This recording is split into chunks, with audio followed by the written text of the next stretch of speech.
Hello guys, welcome back to my new mini blog. তো আজ আমাদের গ্রামে রয়েছে গরমগাছিনী পুজো, চালি পাকানো হচ্ছে আর এইদিকে পরিষ্কারের কাজ চলছে। এখানে সবাই আসছে পুজোর জন্য, আর কিছুক্ষণ পর আমাদের পুজো শুরু হবে। তো বলির জন্য যে সমস্ত ছাগল আর মুরগি আসছে সেগুলো দেখানোর চেষ্টা করছি। আর যে এখানে ছাগল রয়েছে, এই একটা ছাগল আর এখানে একটা ছাগল আর ওদিকে দুটো ছাগল রয়েছে। আর এখানে চলছে পুজোর কাজ, হেঁটিতে যা যা আসছে সমস্ত কিছু এখানে।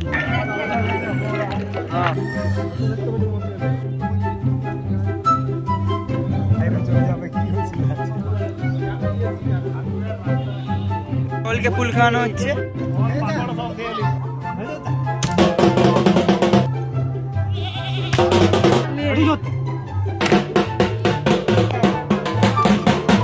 সানা মুরগির বলি হচ্ছে।